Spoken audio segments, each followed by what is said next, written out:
J'aimerais vous dire bonjour ce matin pour vous donner des informations très claires dans notre pays et des informations que beaucoup de personnes cherchent à savoir. Dans Euro Orlando Sidon et Jamko Bimbido, on fumo, on anti gonga ifenande se di kade itimendo. Jama on doit ma famille gol. Ta goto yetto position ethnique sikala moray dun kale la Guinée do. C'est faux. Na fulbe tunje la Guinée do wana soso tun wana maninka tun wana foresier tun. Kadi ngina alhamdulillah rabbil alamin. En andi leader be jokki no be ngol lawol don. Mi hala ni on sikkitare den no adda sakkitare den. Donc piji din jama on doit ma famude.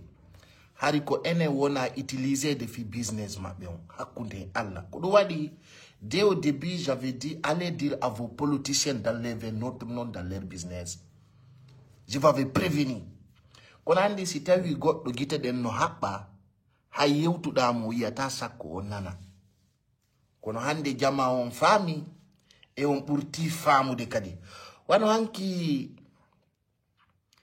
nani presidentiel dale no inna wo hino anya o yidaka goddo falaka mo o yeire sansagol be wi o resansotako. Oui, c'est vrai o resansotako Côte d'Ivoire parce que jamon doit famine de dum. Côte d'Ivoire presidentiel dale wa tare sansagol do mendare joni giddon ko innugol ko fi ko mi pullo ko dum be salimi resanso. Kere ko selu delen to ni resansa ki Côte d'Ivoire akul moy Allah ko do wadi minni sukabe fulbe so watana yila be wara yon fi mere fous rien et ça ne sortira rien absolument parce que andi kon doit don fam gol ko conteste yewternde womi mi ari Côte d'Ivoire ay ko mi pullo vous savez koni be exitir tayimbe ben dans les erreurs ka ko do wadi no yurmi leñol mengol no yurmi vrai ko do wadi l'enfala yon jabu aderugol ka esprit fouta fotifi général Mamadi Doumbouya parce que ko yewtete konton ko fi findingol jamam famina be ko dum mi do wadde bindi fi yon jangu berbe nanta ben pular komba on yewti ka gonga na président Mamadi Doumbouya mari problème de ko onon be hakkille mum ben lota ay onon jokko be no gol vivier désir menen men kondanao parce que andi tagado ko ber hakkille makko de ngo yata wata yawde buri hakkille makko de IFDG non ko doit da famude ko gasi be jettata décision e o pays do si be jettuno décision 2010 2015 2020 hande kadi be jetta décision kaliti do parce que onon ko militant vous êtes pas des leaders. Andi, on doit la respecter parce que le président Mongonge Horemu, oui, il a dit démarche, mais il a dit le président Mamadi Doumbouya. Donc vous devez me respecter moi. À mes consciences, car qu'il est mon son jodike, on doit l'entendre. Parce que le président Mongonge comme nous va dire. Donc enfin, vous devez me respecter. Parce que dans ces coups de coco, ils diplôment et mon quoi finir donc et nous sommes diplômés en France, nous on s'en fout de ça. Parce que notre diplomatie c'est mentalement. Ce n'est pas de vous, parce que vous êtes petit. Et affaire on no hekio. Mais ala na ndum hande. Bouino do wata ide président de la République de. Ma yida ibati do président de la République. Donc adi ko yedede ko andugol pullo futa doama itugol hore mum hakkille pay koyi. Fami. Ta jodo lando da ko homboni pay kun sare mo président Mamadi Doumbouya jabbi bannete. Si les personnes qui vont vous faire comprendre la vérité. Andi lando ardo be famille na yon on tigi da ful be ben ko fenande ko on problème woni ko installa ko do wadi meden jeja président Mamadi Doumbouya yo wallito men fota yon programme don parce que so wallali men wallahi be bonni leñol amengol bonni programme leydindi be bonni be jibiti ko yon stratégie kat be fala wadugol. Mingay mo yiri la nyalor manoren minam jettete dans notage minam jidiraw moi suis pas un homme de qualité et de la quantité yalto wo la gonga kam parce que menen men bulanta goddo menen ko réalité andi e ko do don famine de don doa wade de réalité watane yila yimbe buyi tampinama do sabumo yimbe buyi woni victime sabumo Yimbe bouille, on wadi bouille sabu bouille maï, sabu mon. Vous devez faire beaucoup attention. Allah danaki. Et ce que je vais vous rappeler, Mwawa Lidugo, le président de la République, on va t'alama de l'aide. C'est-à-dire, pour le foot, doit ma femme de nous. Doit ma de nous que mentalité ma femme. Là, il y a des programmes de le congrès. Nous lato, mais al ni lato tako. Parce que moi ndi malagine la maka ko dehors du pays woni. Si mo kander lady ga o andai lagine no lama dans la leadership aussi. On tigi andai kadi lagine wana ko woltene kon tang alpha konde wona wolede. Ko wadi mini fulbe ben. Wade très attention et propos di jetto ton contre président Mamadi Doumbouya. Sabuna tagado atuka fondo njango. On va ta men combat today. Parce que na on la minime. Na onon kadi addi min kame woni do siko sago mundu goto ndarata no pay ko sare kuno Allah holli on alhaali on o lando tako on so wada ko faala ko rewata kadi e lawol gagno ko dum mi so kajude yu goddo yido wala tayidu c'est m'en fout ça mais ce qui reste clair tant que mi do woda biddo pullo yaltal do feragol hayre fi tarta gol Mamadi Doumbouya kala waddo dum e hore mo wonti gi fenay. Ces un de l'axe que vous parlez là, vous ne méritez plus là-bas. Et vous ne contrôlez plus là-bas. Ça, je vous dis ça. C'est-à-dire, axe ka on wolde don bembe famille. Parce que awata jetu de bidoma, naba mo Sénégal, naba mo France, naba mo Amérique, naba mo Dubaï, loza mo esudu yonato walo dano. Inna yo yimbe miskino bebe anda fusiri absolument. C'est-à-dire que yal tout faire au cas de filles en lamo. C'est fini ça. Si nous n'avons pas 2010, nous n'avons 2015, nous avons 2020, c'est fini. Kala wat nous une mentalité mon, je vous donne garantie. C'est taille qu'on l'a guiné de Wanda, on va te traquer. C'est clair. Kala ikina de yeso donc. Kala est tout propre manifestation pour déstabiliser les acquis de CNRD. On va te prendre. On va te prendre, tu vas aller répondre devant la justice. On est fatigué de vos magouilles là. Il faut qu'on vous dise la vérité. Parce qu'il y a des gens qui on bengo, on doit. Ça, c'est terminé, ça. Ça, je vous dis ça aujourd'hui, je vous dirai ça demain. Donc, mais ronkani pour le fouta, on yo diabulame de ay olamotako. Ay behikindo yeso ben, kundutuji. Be andanu lamu da irte.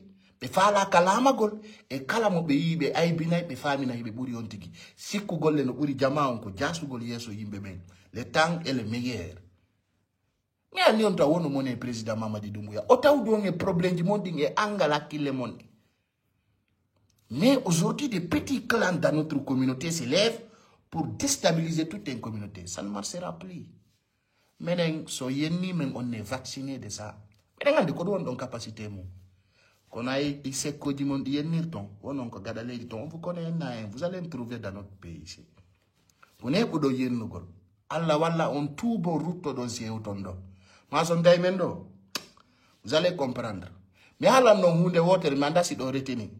Mini on piloti ngaingu on tawa men ambassade du resan sotako. Konto feundi. Ko fait y compris Bruxelles et quelques parties des pays. Kala créé de haine contre la Guinée. Faut jamais attendre quelque chose de la Guinée. Aïda ida li demanding. Aïda yo li demanding avance. Aïda là mon président Mamadi Doumbouya. Tu n'adhères pas les acquis de CNRD. Tu attends quoi de CNRD? C'est comme je l'ai dit, Tous les artistes qui s'associent à déstabiliser la Guinée, ils ne vont plus faire de concerts ici. Tous les promoteurs qui n'est pas dans l'esprit de CNRD, dans l'esprit de Simandou, faut prendre ton bagage parce que l'ande bébé tawa men dotom ibe andi moi andi comme netto et je peux te dire si on est ensemble on est ensemble si on n'est pas ensemble je m'en fous de ce que tu fais parce que min hakilande wana hakile fenande wana ko miji da ko min mijo to min ko nafata ko dum mi wolata ko dum hatta mi toro ko dum hatta nafi gi few janami mi ala groupe goy moi je vais dans mes mi ala e magra mi ala bildi c'est grâce à tel ou à tel. Mais voilà, ta propagande fenande. Mi wata ore anko mi wona. Mais ber comme il si mi fait du temps ande ko pay ko sare fait do. C'est vrai beaucoup de personnes sont nervées pour dire que pay ko sare yidi e baouri. Anko comme yidi ko e baouri andi ko mbo mi yidi. Tu ne peux pas comprendre parce que moi, je suis dans la sincérité. Moi, je ne fais pas le combat des gens. Quand mi halani on terte unugol opposant parce que opposition guinée ondo c'est fini. Ko yimpe utilise pe lenyimu contre pouvoir. Et pouvoir à la legnol. Président Mamadi Doumbouya wi ka golle lamu ala gorejo. Ko gonga kang e nun dangal e portangal woni ko nyibintama. Faut accepter ça. Hey, président Mamadi Doumbouya ko lando burdo won des anti lami be la Guinée ben. Pour le foot si yaltale o plan mo fo kitido. Wallahi awullay ha maya e bata ko fala dako. Marungol kongol mantoda. Parce que problème mo taw jabu yimbe ben yetta on esclave na o matchudo goddo. Acceptez à prendre vos propres décisions. C'est qui na on jombabe. Na o matchube goddo kono goddo inil taw yo wadu yo yaw mayo. Est-ce que nane belando? Est-ce que vous êtes prêts pour mourir? Goddo ina ma yaw darto dalam. Arakan comme jodi dans les pays étrangers. Donc vi fata moton. Mais je vous mets en garantie. Wallahi billahi tallahi. Kala opposant jodi de Côte d'Ivoire, ma Sénégal, mais quelques parties dans l'Afrique. Oui, quand nous jodo to don déstabiliser la Guinée. Tu auras un mandat d'arrêt. Et ka kale di kaoda donc don be hakatama be bu intina ma avion wal ki koda la Guinée do. Ça soit clair pour vous parce que on dit il faut que ça soit clair. Kala leader jo, ma kala netto des individus mal intentionnés qui se flanquent dans les pays étrangers en disant que leur objectif c'est comment déstabiliser la Guinée. Voilà, on va vous prendre là-bas et vous serez rapatriés en Guinée. Maintenant, aussi, parce que à la pays sous région d'eau, Diapo, Yogoto, Jodo et Lady Mou. Mais comme il y a longtemps, si vous voulez, prenez au sérieux. Si vous ne voulez pas, l'avenir nous dira. Hein, maintenant, il faut tapoter là et qu'on bouge, s'il vous plaît. Comme on a un d'eau, ça soit clair et net. Mais à la nuit, on mène un bébé de faux côté CNRD. À la do blogueur de mon opposition. On se connaît. On se connaît dans ces pays. Pourquoi je le dis? C'est quelque chose de clair. Mais à la nando, et fala no wadde dun Sénégal. Ousmane Sonko indi dun ala do de. Si on lui on jotto kalenti do déstabiliser un pays sous région, on va vous prendre. Ils sont pris fit pour Côte d'Ivoire. Et Côte d'Ivoire aujourd'hui dans la leadership du président Alassane Ouattara. Moi, je ne tu vas voir ce qui va passer. Mais à la nuit, on pouvoir, il y a des liens, il n'y a pas d'amitié. C'est un combat d'intérêt. Et au petit moment, on peut ngonga. Pour le foot, si Achali a de Porto Fadante, Amérique Fadanama, parce que on a combat tout de Koyori Fernande Honda. C'est ainsi faux. C'est faux, c'est pas vrai. Ma wola ni don gonga kan mo yetti don yo testu ndara ko fekkata kon on anday ala on do yurmudelan wallahi billahi tallahi vous faites pitié aujourd'hui, vous faites pitié demain. Donc on buri yurmude on tigi la bani on be négocier derrière président Mamadi Doumbouya ka nami woli on tigi on naniri noppi mon ding be wadi courrier be windi be yahi be wali ki hay ka dambugal Djadja, président de la République, nous on connaît. Mais on ne parle pas. Les familles nana on cambe, il ne veut pas de Doumbouya. Alors qu'on fait de Doumbouya, quand nous débannons Adam, qu'on Doumbouya n'a eu alpha sigi. Allah no anidum. Famille nana yimpe mabe. Ang hajuma ala, elami don. Hajuma ala ko ewata. Hara li ambala. Hara da nodda mo téléphone. Ida winda kuriyeji ida jeja. Accu mi hota ka peyiton accu jonnami dum do accu yobanami dum do non mais non hersini ka hakun me Allah andi ko dum beynata nafiki yaga président Doumbouya non président Doumbouya wana nafiki jo si vous voulez je vais faire écouter l'audio ils ont donné des instructions pour qu'on ne me écoutez ils ont donné des instructions non pour qu'on ne me recense pas dans le fichier électoral. On a dit, écoutez, c'est quelque chose de clair. Madame Allah qui joue. Ils ont donné des instructions pour qu'on ne me recense pas dans le fichier électoral. Je détiens tous les documents. Mettre en évidence ma nationalité guinéenne. J'ai mon acte de naissance biométrique. J'ai mes cartes d'identité biométriques. J'ai mon passeport ordinaire en cours de validité. J'ai mon passeport diplomatique qui expire en 2024. Mais je vais. Le CNRD a instruit l'ambassade ici de ne pas me recenser. Nane Tony. Nous donnons que Tony ni. Quand le CNRD donne une instruction, parce que Andy n'a pas de Tony dirgol. N'a pas de Tony dir. CNRD oui, c'est des étrangers résidents qui doivent se recenser. Présidentiel dans les n'a pas résidents ivoiriens, n'a pas résidents sénégalais. Selon que Ewaini qu'on tourne politique beyahi, il n'a pas droit de se recenser en Côte d'Ivoire. Et fait de l'ancien Kouyate Fala no recensagol. Il a coupé billet avion de Côte d'Ivoire en Guinée. Il est venu se recenser. Kadina yon si quoi le président Selou dans le tout on y recensag. Même Sidi Touré n'est pas recensé. Parce que na, c'est-à-dire qu'au règlement ko saria on oui qu'on a un ambassadeur respecté. Si Taïwana a résident ivoirien, tu dois pas te recenser là-bas. Moi, je suis résident du Sénégal, je me suis recensé au Sénégal quand on me va dire à rouler. Parce que pour le foot, on doit m'affaminer de top et water. N'a yon tout envie parce que le président Sénégalais, son stratégie politique s'est divisée pour régner. Moi, c'est ça que j'ai capté.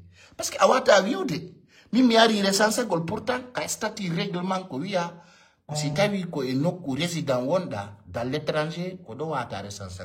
Mais si tu as vu non a résident Jono, Awata recensé parce que tout simplement, comme on refuse en Amérique, France, Belgique, fi recensé. Hay goto, koni be wa irta pour diviser. Maintenant ko dunga dimendo.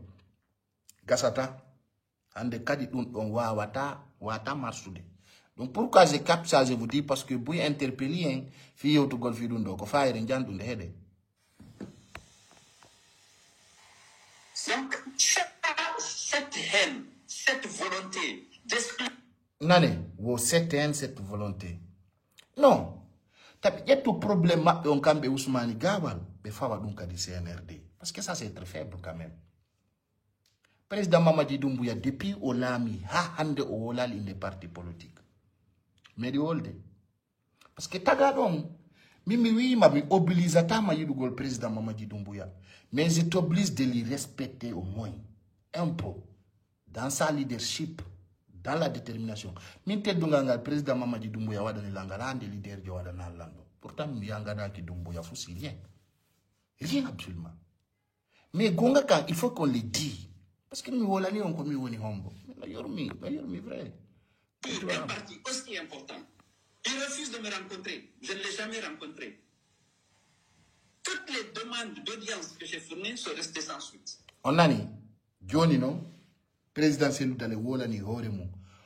Wobe no di président Mamadi Doumbouya ojatali.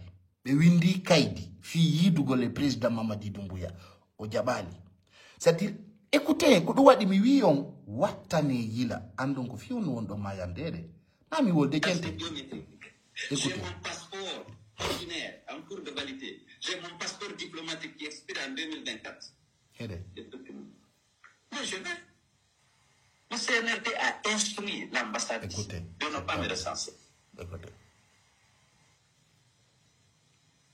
Donc, cette haine, cette volonté d'exclure un parti aussi important, il refuse de me rencontrer. Je ne l'ai jamais rencontré. Écoutez, c'est-à-dire, CNRD refuse catégoriquement de rencontrer ces Loudalé. Johnny, an emi hakulma Allah. Président Mamadi Doumbouya, il a appelé autour de table, arewa d'un dialogue, gollide, wonengunde wotere. Parti du politique ni wata, mais sali men goldata militaire. C'était devant vous. C'était devant vous. Mais il n'y coûte à coûte comment berad au président Mamadi Doumbouya. Coûte à coûte, terre à terre. John Béhabetaï, ce n'est pas le cas. Mais Andy ça ne marche plus. Il ne peut pas s'asseoir Doumbouya au pouvoir. John Nkobedo woni artu de do ina wono yo yalto piro, il cherche à négocier avec Doumbouya. Kuduwa di minuma politiko jamfa wata natu tafi ware. Sinado hare a perdi. Hande ko men hebi ko buy moni. on est aujourd'hui au cœur du pouvoir, c'est ça qui ne va pas dans leur esprit. Ça l'énerve. Ça les fait mal de nous voir aux côtés des hautes autorités de notre pays. John Nandare, le leader, quand vous dites, j'ai tout fait, j'ai écrit des courriers, ils n'ont pas répondu. Parce que, tagado, on doit faire un gol. John Nandare, il n'a pas défendre Lady Ma. Parce que quand on va dire, c'est de mêler une menace de rencontre. C'est-à-dire, il veut coûte à coûte que le peuple guinéen y a tout d'art Mamadi Doumbouya pour qu'il négocie avec eux. Avant, de quoi nous sommes capables. C'est là qu'on vous attend. Parce que Djama, on doit demander que des familles, ça ne marche plus. Awawata pirangolo hore matou. Maintenant, qu'au intérêt Djama, on doit aider en prioritaire. Qu'au intérêt Djama, on doit. Écoutez, parce que nous avons l'année. Quand on a assemblée, écoutez. Toutes les demandes d'audience que j'ai fournies sont restées sans suite. Ah, tous les documents fournis, c'est-à-dire fi audience fi président Mamadi Doumbouya au Djabali. Parce que voilà ce que le président Mamadi Doumbouya a dit. Fait on au Sénégal. Oui, quand on kalamo data, on te gare la Guinée. Si tu as la Guinée no wolede, ko la Guinée problème la Guinée on zérité. Il a été à Abidjan. Et même mini dunton, oui, quand on a donc Adimodo, ko rencontre Alassane Ouattara, visite et travail. Oh, il n'y a pas de fila Guinée, et c'est clair, il a les principes. Awa Ouattara de Joe dans les pays étrangers, il n'a pas été pays. Et tu vois, c'est pas normal. Et non, souka be full bebe famali ben. Jode, si konko mi wondo wadde, ma ko goddo gom perdi. Vous êtes perdant. Parce que mi fenanali on kala jokkudo dun do tie perdant. Parce que ambe faminandema, ça y a dit Doumbouya, tu n'es qu'un tel ou tel, tu n'es pas de, c'est-à-dire, tu n'as pas de dignité. Endaredo, watani yila yoremo, sube ko wadum, atie ka fonde django. Si on diabi, si on diabali. Ndarede. Pourquoi j'ai fait écouter cette partie un petit peu, là on va passer sur autre chose. Et on me prend ma maison, on la détruit, alors que nous c'est dépassé. L'école d'Arnano m'a donné. Ça c'est dépassé, c'est fini. C'est déplorable. C'est-à-dire aujourd'hui, comme nous sommes dans l'esprit de CNRD, les gens doivent comprendre que le temps est le meilleur. Le temps est le meilleur. Les gens doivent s'arrêter de se victimiser. La communauté Peul doit savoir aujourd'hui la vérité. Et donc, il y a un problème qui est ben, tant Alpha Condé a dit deal de pouvoir, Alpha Condé Alpha Condé donner de l'argent aux oppositions. Donc, généralement, Mamadi Doumbouya, quand c'est pas son problème. Si tu veux l'argent, tu travailles. Si tu ne veux pas l'argent, tu prends ton bagage, tu bouges. C'est pas son affaire, c'est pas son problème. Andi Bouyar me si coudé. Sans et la Guinée ne bouge pas. Et Hande la Banibe, à leur présence, à leur absence, la Guinée bouge. C'est ça le plus important dans notre pays. Et il faut que Andi ne Jama on gonga kan. Donc, le Yorumi, John Abedo on pousse de, il n'a eu yaware donc. Allez combattre, il ne veut pas de combattre. C'est ça, c'est clair. Si était pendant à la justice, jusqu'à présent, c'est pas terminé. On me connaît un dossier comme Nidia Niala. Tous les Guinéens savent. Oh, oui. Fi un dossier Guinée. Bouye me vi nota be la Guinée. Je vais répondre à la justice. Les Nikirief Kofi ma bekirira. Les dogi be wadi padal gachi do lendi. Johnny, est-ce que y'a wala non justice on? On a ya Guinée. Ko don Kirief a borio. Et mi haru no mini présidentiel de l'imparticipation à l'élection tant que dossier m'a on a justice. Ande ari kam wol non onka. C'était venu là-bas parce que awata dogu de justice les demandé. Ya refusé d'anokugo et victimise à gol. Ça ne marche pas parce que mi ala non na Abidjan la moto do na Côte d'Ivoire. Ko la Guinée. Yo non on dogi o ya Abidjan Côte d'Ivoire, n'est-ce pas Sénégal, quelques parties de l'Europe, tam pam pam. Et la suite, c'est quoi? C'est de venir pleurer. Il dalang, ngande si Dumbuya no haja yidu gol goddo Dumbuya Dumbuya ko lagine yidi kanko na goddo yidata c'est pas le problème ça donc dum do holli on e musibbe am fulbe fi politiko walline fowte tampi hore mo stay fi politiko no welama aru adera ka CNRD uttinana hore ma sai wana dum sonja hore ma ka bernde sonja hore ma ka wonki sonja hore ma ka yangi perda jawdi ma dum do holli kambe tiki be négocier goldugol le président Dumbuya ko kanko inni ande kadi barbe répondre devant les tribunaux c'est clair jabe ngonga to jabali non bittino hore mon no yurmi c'est déplorable. Et ceux qui ont participé à ça, ils ont tous témoigné que Cellou n'a joué aucun rôle. Mais non, il faut qu'on ait la tête de Cellou. Et ça qui s'est matérialisé dans le recensement. Donc il faut que vous compreniez que nous avons en face des gens. Pour quel motif? On ne sait pas. Tout le monde explique. Non, c'est parce que le plus offensant est toujours valable. Chez eux, même s'ils n'assument pas ça. Pourquoi tant d'hostilité?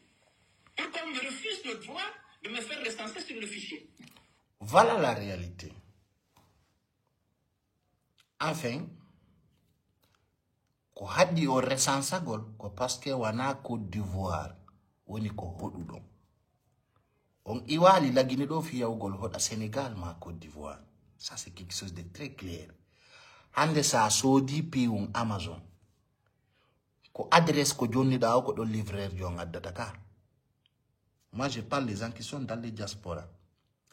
Awawata yide goddo yo nabane goddum simanteri innamu ko lambandi wonda parce que jama on doit faminede nayobe arube tonya moja ça c'est clair tonye de moja fi resansa gongol ko fi yimbe résident be Abidjan be c'est-à-dire si tay ko Abidjan hoduda si tay ko don wonda da mari droit resansa gol kono président Cellou Dalein wayni no yahi tourner politique be waynaki bido yade mi hoda Abidjan est-ce que c'est clair ko woni on faman andi hande o monoto kono gonga kangare ala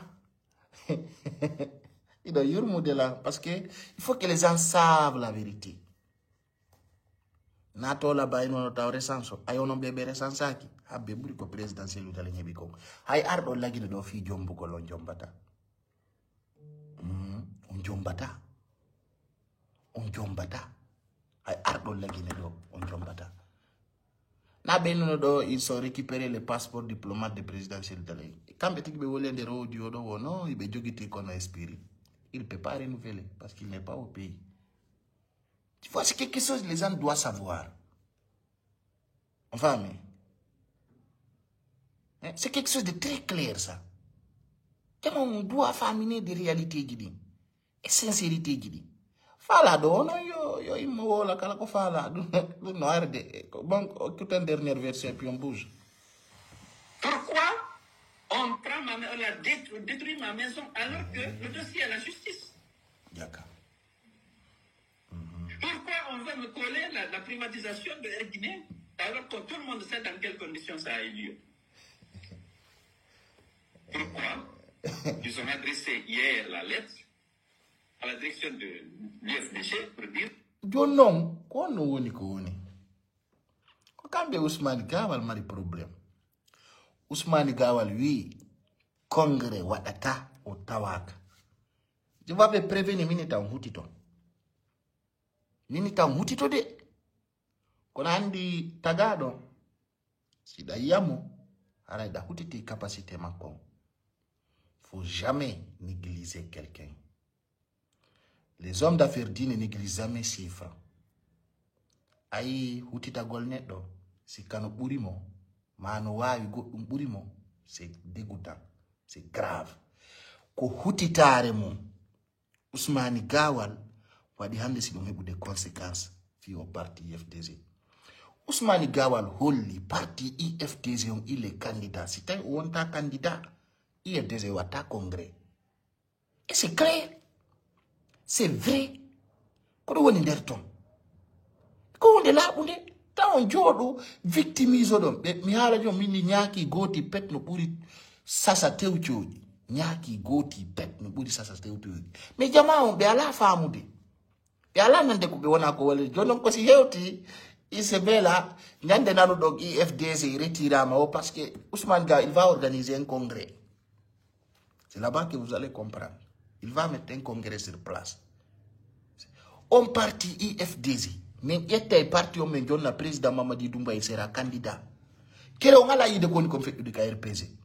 Hanki RPZ wadi yotere be oui. Be yetta RPZ be jonna président Mamadi Doumbouya. Be inna yo yettu parti on kala ka ofala o jogo on poste donc. Mo be tu wadi dum. On yali dum. Mimi président Mamadi Doumbouya ko menen suka be fulbe bella mintama. Et donc gonga non c'est clair.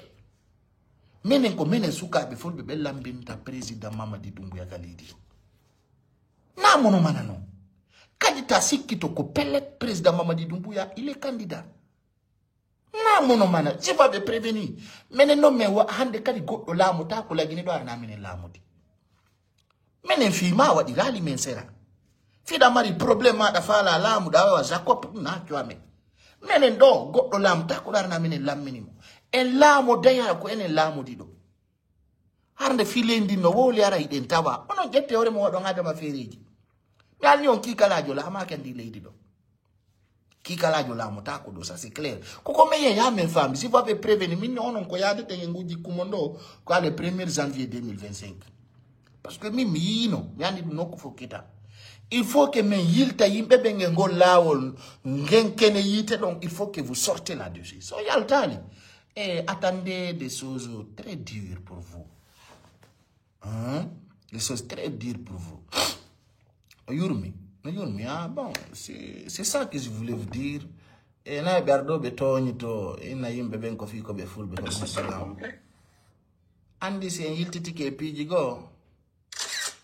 C'est un yiltiti qui est pijigo en Tawa no Yurmi. Son jettivano présidentiel Loudale, il a soutenu Koudéisme ici, tant de Sékoutou, et tant de Lansana Conte. Et soutenu Alpha, et on Lansana Conte. Faut nous Andy. Tout le monde connaît cette histoire. Mais personne ne dit ça. Il a soutenu Lansana Conte ici. Au territoire, mais je ne sais pas si c'est Siradio ou Mamadou de Machulo. Tout le monde connaît ça. L'histoire est là. Andi, oui. Ça a été Keri King Aremi. Nyande ko kore muda woni siko kaji woni siko njare artaika ko idema. Awa hande ko don feunda. Hakunde jime biddo pullo ndo ama famude. Wana Mamadi Doumbouya woni ganyo maunde. Wana Mamadi Doumbouya haduma lama golde. Kaledi lagine do kala ardo kirei do parti fi wadugol gere. Leader John Nangete nabe maroye. Ça y a vu que président Mamadi Doumbouya tu vas aller en prison. Ça c'est clair. Ça je te dis ça ici. Ça y a vu que l'andon. Il y a eu que institution l'étendue. Parce que tu te crois à qui? Pour déstabiliser le pays, tu vas aller en prison. Darwande Aliouba, il est là-bas. Est-ce que Godé mon wolude? Mi halan no mokadi, mi Aliouba, awola do ha benangesi, benadi ma dimbe be wada boost be. Parce que même famille, ande kadi goto mayata do fi politicien. Ça c'est fini, vous nous emmerdez. C'est-à-dire on était au pays, on wadi haine, on divise au lori jamao. N'a la guerre faut un politicien.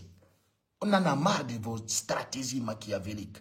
Moi aussi qui n'ont que Facebook, la minta, ma TikTok, la personne se trompe. Avec le président Mamadi Doumbouya, tout le monde compte. Woni Ming, Woni Ang, Woni Kotoko. Kamako fop no fota Guinée, fop ko Guinée. Rewa soso mamani kama forisi ko ino alhamdulillah rabbil alamin. Min ko woni mi wona le président Mamadi Doumbouya. Mais lorsque l'homme a compris ma vision, il a compris moi, c'est pas contre lui. Nikofino la Guinée yara yeso, c'est ça l'objectif. Parce que on souhaite mon, had ko yo CNRD yetta na bankaso. On li anlié jimondi.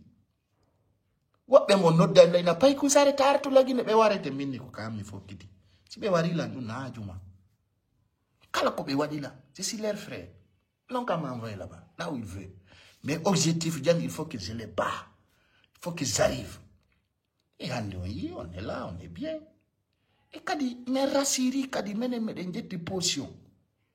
Potion me lamina le président Mamadi Doumbouya parce que me andi kodo mi dak bayno kodo ni lanto subadong. Kodo alla yidi. Kone doté dulo. C'était du metima. Afala yenda do hamaya, nyande photo de la Guinée, tu vas savoir ça. C'est clair. mi wada do video jani ha mi gana mi yennata goto koko on do wadde ko dum ne ngatori men tay nafa ala min mi yilte ala nafa do kadi mi halan non hande kadi ka fewndi den donc do fewndi den tu peux pas combattre président Mamadi Doumbouya ay tout mo wonde yan c'est fini terminé et puis ola moto do butta donc mi halan non nyande go min ko mi lambin tamo do ala kadi ko élection transparent parce que nous sommes capables de le faire et vous avez compris ça. Et CNRD no holy leadership ya galangal no holy oui qui je suis azanda dum l'avenir te dira qui est pas écossare tu vas comprendre ça c'est clair mais ngala yendi diro ko andi ngolon tum fi selu dale ngon gasi kale di do tatampi warema be watta do congrès si satti selu dale ko abandonno au parti FDC o terto c'est la fiu o na c'est bon hande garno min hara ko mi won mo placement ka ari don ha leader jowi mi négocie mi da ikaidiji mi windi courrieji fi dugo le président Mamadi Doumbouya o jabali itti don mi hara windete nam bawma no tabawma parce que si tayi an awata yidu de lando lady parce que ko buri yurumude ko si be fami na no kambe be haja kay président Doumbouya moi c'est ça que j'ai compris mini na e gonga be woni nan di président Doumbouya ko min to nyuma yaf be men jokkido be ala e gonga joni do ari be wi on be windani CNRD courrier be jeji be rewi nokkel di fofu yidugo le Doumbouya o jabal parce que président Doumbouya wi naka yasi yidete kaka leydi ga arata yewton si tawi hida bonni toroda yafu yebe bonnuda ben andinabe ko be kotirabe ma ko be minyirabe ma ko be nenirabe ma yarlondiren en tant que guinéen wonen e hunde wotere wakkilo den fino leydi men di yara yeso wadane lagine giggol waden berko wawden ko marasi bibbe men aroyi ko don be toppitoto terto den affaire leji men tawaka men sali jonno be ya habe doga be anda dogundu nun nafata porto haccaka ko be wolata be jonno be aro ya lebe famina na on kambe ko Doumbouya ko ni hala na do woni gonga ka donc don do fo ko lugol non ko hanto be do woni yida fime Doumbouya anyainde ko opposition woni fala ka fime masa wa saruki yimbe pandan dubi sappo e joyi ankadi yurme be yimbe don haysi ko nyallal gotal mijitano ben don ina mi wadi sabu be do piyama nani mi wadi sabu be do warama nani mi wadi sabu be do lettama nani ka tigi ay mi tayna ko gasata mi yarlike hara yarlondiren ber ko bonnuden ko kono anyi wure no maye ayida ka me yidete da baydo gude leppi men bambe yajama kadi président Doumbouya meden bawma meden holi leadership yagal mangal men andi ko an torano yo arulamo leydi ndi butta hayala o ala kanko ala e sonko wi taw inu do CNRD yidaw je me souviens général Amara Camara holluno leader do hay goto rada ka do fala do yaw arta nata c'est facile c'est pas grave ça bonna wula fami ko do woni nder ton ko do wonno ka discours mabbe mo bonna wula jona be bonna e wujja yo be taw men gata inu justice on go fi mon kirira justice no taga akita hari Mamadi Doumbouya la makido acce dum teddine yimbe be respecte un principe jidin den kalidi do den défendre gongaji din e hore teddungal e hore respect les institutions il faut que ça soit respecté enen do faut pas la mo dali erreur ala mo dali erreur l'erreur humaine l'homme n'est pas parfait ala nyande goddo bonne nyande fini weto e 24 heures do nga bonne ala do mo ala bonnude mais taw njabu wadugol yimbe ben kulle mon goddo na maccudo mon goto do na maccudo goddo awata je yimbe ben esclave o wata ka di force de giggol yimbe ben ça c'est fini président Doumbouya men subike mo gurdang e mayde min si minni ko goddo min si minni ko enen goddo wata sans de avis mena wata je do problème ji mom fawon communauté dum gon woni dum yawre fenande ye be yida fulbe ben ko dum woni stratégie mo ko fulbe ngelo lamido stano président Mamadi Doumbouya yida fulbe ben est ce que min o banna no lanta ko mako est ce que o banna no lanta ko mako stano président Mamadi Doumbouya ko lando marno do hen lando bondo est ce que o banna no lanta ko mako mais faites attention de ce que vous dites vos propos là ça n'ira rien parce que Allah wonda e mon edem penale donc ande ko njelo président Mamadi Doumbouya no mi do jeabe fulbe njelo Alpha Condé ko lami do ko fo pande no mal pour le Fouta premier ministre de gouvernement andi si mi fulbe Fouta no kellana do Alpha Condé ça me fait mal Ça me fait mal. Parce que gonga kan yoti kakawole. Pullo futa hebali lando mo'udo bernde wawdo wallita gol pullo buri président Mamadi Doumbouya. Quand vous voulez coûte à coûte arracher le pouvoir. Et vous savez que on a la pour la magolo. Quand nous voulons quand nous voulons oduma ando yal se ku konduno e dogino. C'est quoi le problème? Ta wonu monnaie goddotum. Il faut être contre quelqu'un s'il y a la cause. Mais Anissa Darnama, Alandama, comme on a ordre président Doumbouya. Ala fusko wola. Parce que fuso wadama.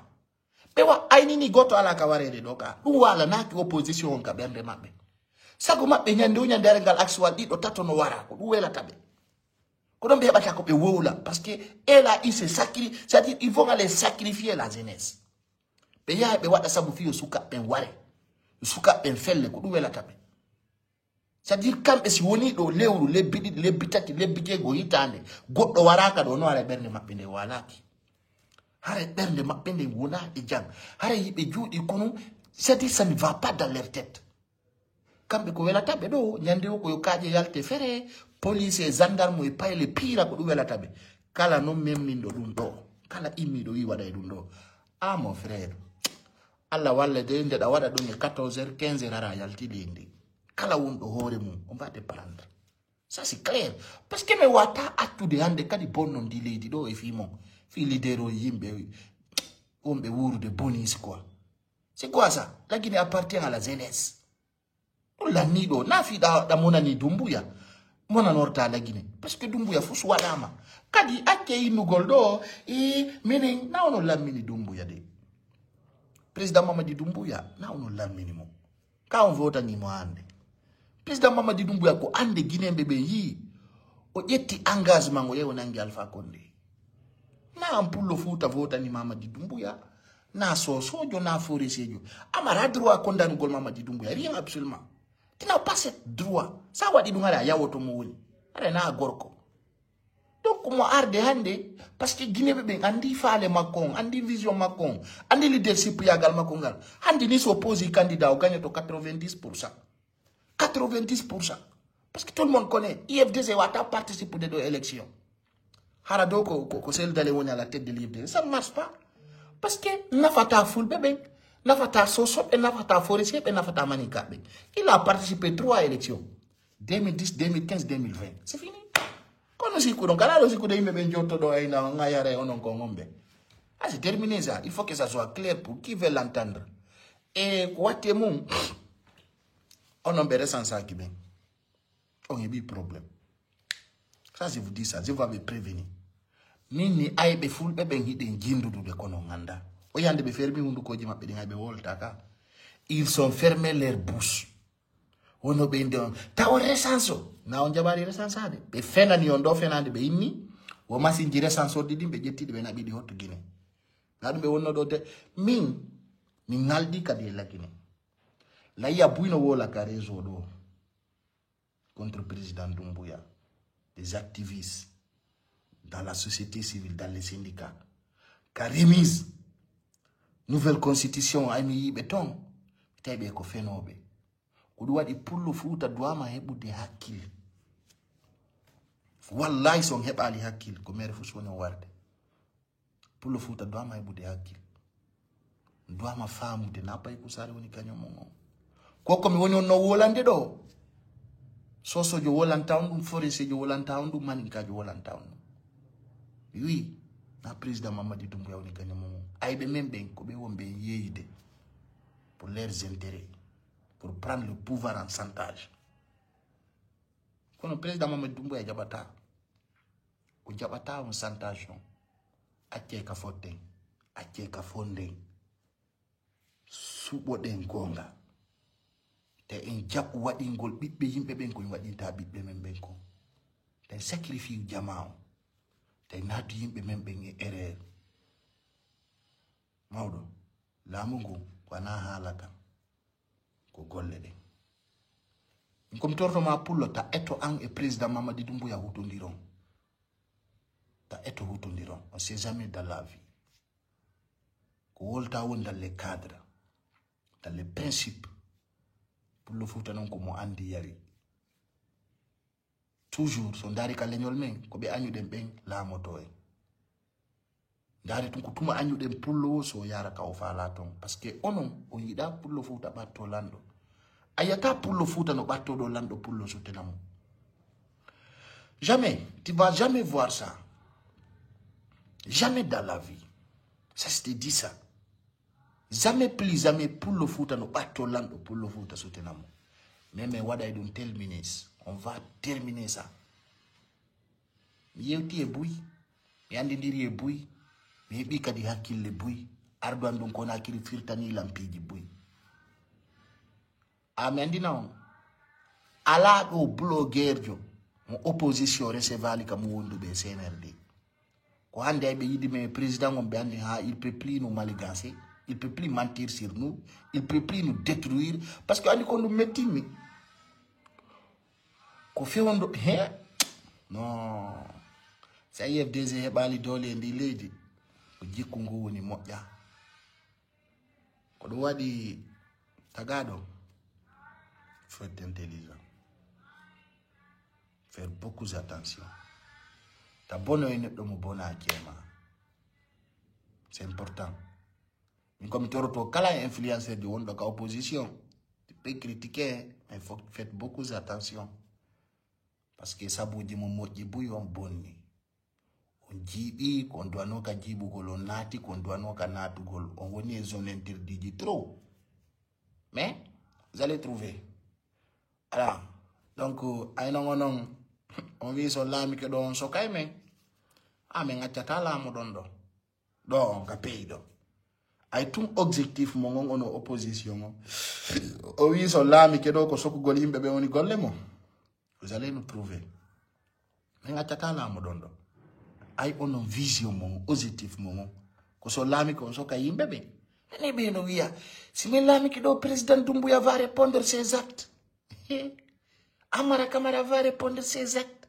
Marishanda Dansa Kuruma ay no gonon e jako miji don si o lami ki ko so ka président Mamadi Doumbouya aw men jabata la mo don do ko do wadi si mi wi si président Mamadi Doumbouya yi wonata candidat otoji attoto de yaltugol ka pale Mamadi 5 de rewa e hore amen de o waray me ara kisa ko fure jami di wona mo bitede wattino ye onon tigi on wi onon ko wi hay o lama kita wona al chef quartier hay on participe à la élection o wi onon si o lami ke on so kay président Mamadi Doumbouya no woni vision mon onon nafi no lagine yara yeso de nafi no lagine développer ok menen kadi mais rewa rewete en fofita laamu do jamma nyalorma bimbe kikide parce on holli men annieji mon di ngay on hebali dole onon tigi on yani yore mum ko pay ko sare ko nabbe prison ci tawno non hanki ko 100% mi onani président Mamadi Doumbouya joni ko 1000% ay mi andi joni onon vision mon so metti président Mamadi Doumbouya ko yo nangu dubbe na bon soko ma wari do men jon non ayon wi onon so lami ko so kay men ma waron men men accata laamu don do de don kadi yo laban on poy ça c'est clair onon e laamu nakara no wa leyde porto ya afriki tere ben ko lonko on non mon fala welto mon fala acca do mena men forsata goto gigol donc ko dum mi falno résumé gol do fiyo jama andu anga hebali ko falda ko damarde anniji bondi awa don feti ko foti don fala laamu de e pidon jini fala men piji mondi don piji men de donc ara ko dum fewndi ga ko andi gollon hara leadership président Mamadi Doumbouya on jamano weltori menen peuple guinéen ala kadi mi wada et on alerte certains artistes guinéens qui essaient d'accompagner l'opposition là on perd ni horemon vous allez comprendre la suite vous dira perd ni horemon réalité ji leydi ndin parce que wana sago ndowru signari no siwta et qu'on rappelle le pays est sur l'ordre. C'est la leadership de notre excellence, son général président Mamadi Doumbouya.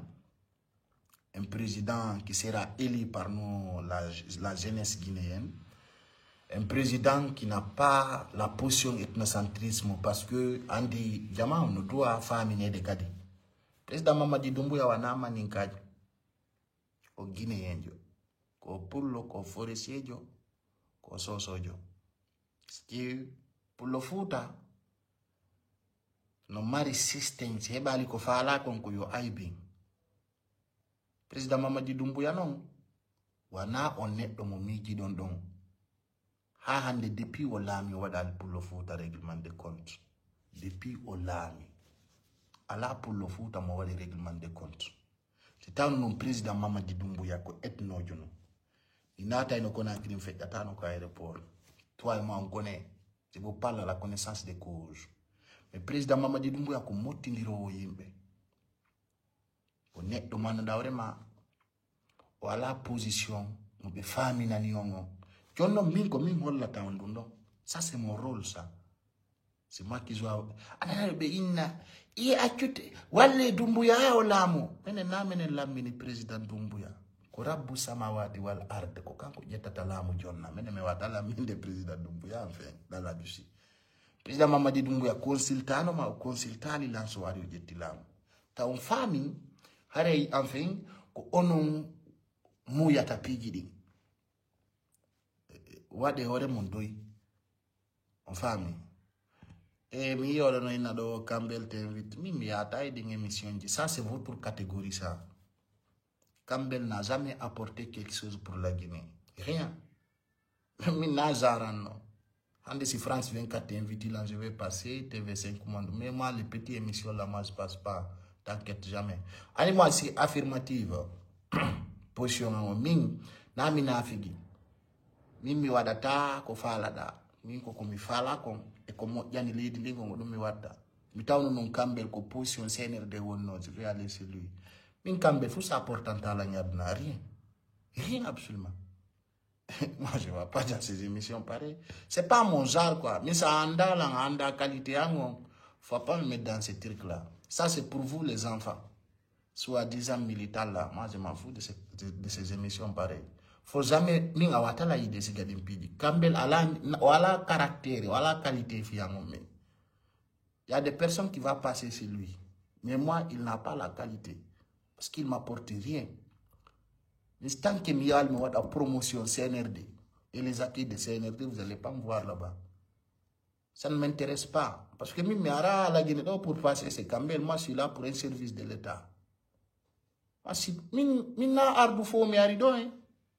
Moi, je suis invité par le président de la République.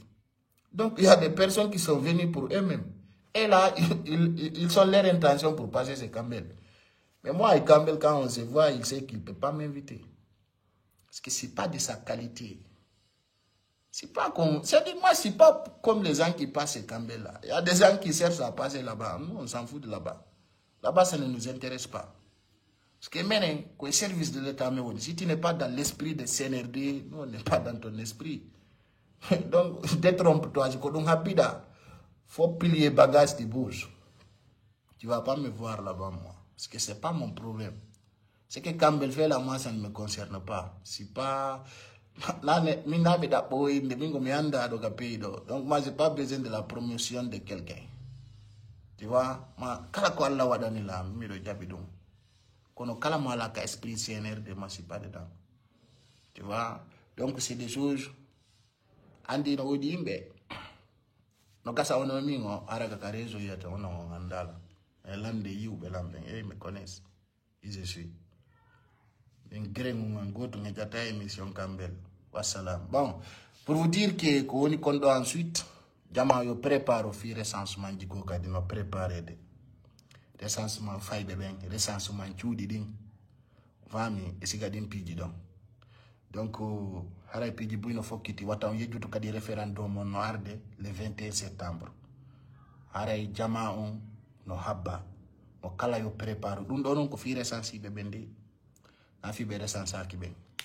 Donc hay mo kala ko yo wakilo détermino habbo koni ko ngarde don aray ko dum fal no ande tinde juuti ni do émission dum je devais sortir même parce que j'ai des rencontres aray Jama ko yo prépare photo fi recensement ji wondi arde din prépare kadi photo fi lammingol président Mamadi Doumbouya Jama on a déterminé jogito conviction ji mundi jogito leadership yagal mungal pour le Fouta au terre to ko yete comme ethnocentrisme victimisagol andita ko ber ko gollanda hore ma wonata nana yimbe de ina do kono kere pay kum sare on fenay nyala ni non du nebi o wata kere de goddo onon goto yida ko haaju mon jokkudo vous n'aimez personne, c'est votre intérêt qui vous concerne, on se connaît.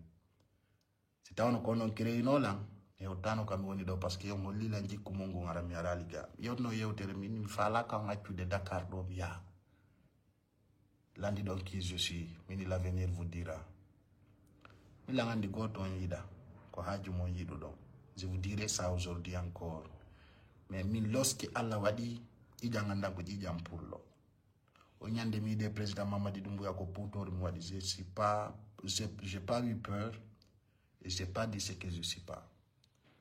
Enfin, sois fier de ce que tu fais. Sois fier de toi. Ko Allah subi taguma kon tu respectes ça.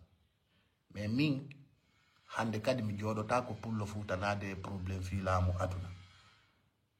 Il faut être stiltiré. Bien. Tu laisses la position ethnocentrisme, c'est très important. Ensemble, la Guinée vaincra. C'est le plus important. Terre de Yugol mene me yidak. Mene yimbe fala kame. Pourquoi ils ont habillé yimbe fale o? Mayo yimbe yidon. Ko rewbe ka ko mbudi. Ko rewbe ka ko mbudi si goddo yida. Mene me yidaka. Be fa so yidaka donc ko haccumo. Moi ça ne me regarde pas. Moi je cherche pas que les gens m'aiment. Mais je cherche que les Guinéens se souviennent de moi. Nyande on tigi mayo be na pay kon sa ko kanko woni dondo. C'est moi qui est devant vous. Moi je cherche pas l'amour pour que quelqu'un m'admire ou adore. C'est pas mon problème. Mi ay famille ngondo wobbe mi yidi wobbe mi yidani da ba gigol. Ko jango si pay ko sari ibido ko be andu way. O do hari ko neddo amen. Neddo wakkilani do leydi lagine ndi. Yande gon tawa bindi no winda inde. Parce que c'est ça qui est plus important. Handik ayno arduda ni adna ko ni hotirta la kara. Marda tampuda sonjida sonjaki kono arduda non kono hotirta. C'est des choses. Da arta ya tamba ota ida tamba, mais ce qui restera ici, c'est nos actes. Donc on va servir notre nation. On va servir le peuple. Et il y aura beaucoup de rectifications. La nation doit savoir aujourd'hui, la Guinée n'a pas besoin de concentrisme. Il ne gagne comme pour le commissaire on n'est plus dans ça. On ne met pas la Guinée émergente. C'est-à-dire Wawa Sénégal, Wawa Côte d'Ivoire et quelques parties des pays Afrique développée. Nous, on s'en fout de votre ethnocentrisme. Si vous cherchez, le président Mamadi Doumbouya, il ne va même pas faire les élections. Mais comme il est démocrate, c'est une personne qui prend note de tout le monde pour nous organiser l'élection. Et je sais que la Guinée va le soutenir. Comme moi et toi, nous soutenons. Tout le monde va soutenir. Donc, tu as goto wido kanyu, kofi be dame. Pour participer à l'élection 2010, 2015, 2020, vous s'en va aller. 2025, ko yaro tondo tout gordo lama trop mais. Mais kofi yo la Guinée, yaro yeso. Non, c'est le plus important pour nous. Donc, pareil, il y a un money. Et il dit carré, en comparant avec Goto. Allez, je vais être le conseiller personnel du président de la République. Ça, c'est ma vision, ça. Combien il y a un président, on doit être un guerre de. Tu vois, ça, c'est notre vision, ça. Encore une vision diamètre. Président, mais il doit être meji. Harande leydi ndin no buuside be landoto men kono miiji do na ko don do men miiji sen wardi ni hara hino moƴƴani leydi ndin e fondo amen harande leydi ndin no goɗɗum ne waɗo be na onon ko on miiji don mais wiya président menen dey meɗen tanƴini si ɗum ɗo yaari ni lagine heɓay ɗum ɗo ne ko ɗum objectif di amen ala ni o men ko objectif di amen no c'est vrai on a conseillé lando ina président mais en tant que si on doit être connu, on a des propositions diamant, on a des paix amen, Allah no ok men paix yajude, et que ça réunit donc conseil président, no là-bas, réunit là-haut, Président jeune. Le président Mamadi Doumbouya pense à la jeunesse. Mais wajo to mo wano di parti ji ko gerata wadu gol do parti ethnicentrisme minen si men jetti e kongol dum haray be haray bare mabbe jori untu ottere ben kollon ko si men formi men depuis sur la table tu vas savoir que c'est de lourd donc voilà quoi. Je vous souhaite une bonne journée, que Dieu vous protège, bye bye.